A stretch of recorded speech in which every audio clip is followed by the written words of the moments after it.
अस्सलामु अलैकुम वरहमतुल्लाहि वबरकातुहू। प्यारे बच्चों, आज हम 5 हिंदसी अयदाद में मसावी फासले पर पाए जाने वाले अयदाद मालूम करना जानेंगे। एक अदद दिया गया है 34,682।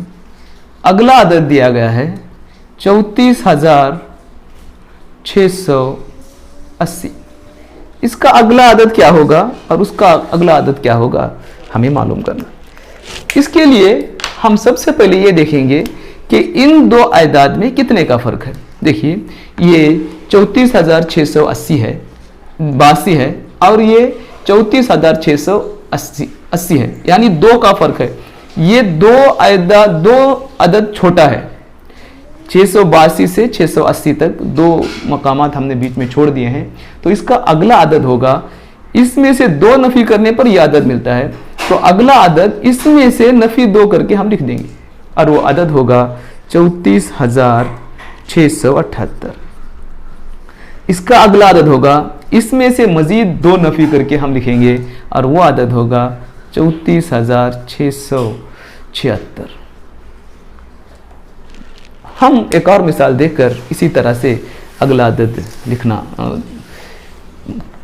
मकामात को छोड़कर जो अयदाद आते हैं, मसाई फासले पर जो अयदाद पाए जाते हैं, उन अयदाद को लिखना देखेंगे। एक अदद दिया गया है 21,400 और अगला अदद दिया गया है 21,450। हमें इनके दरमियान में कितने मकामात का फ़र्क है वो देखने के लिए इन दो अयदाद का फ़र्क मालूम करेंगे। 21,450 और 21,400 का फ़र्क 50 है, यानी यह अदद 50 बड़ा है। तो यानी इससे जो अगला अदद है 50 जमा करके बनाया गया है, उसका अगला अदद हम बनाने के लिए इसमें 50 जमा कर देंगे, वो अदद बनेगा 21,500। अगला अदद बनाने के लिए हम इसमें 50 जमा करेंगे और वो अदद होगा 21,550। उसी तरह और अगला अदद मालूम करने के लिए हम 50 जमा करते हुए चले जाएंगे। अस्सलामु अलैकुम वरहमतुल्लाहि वबरकातुहू।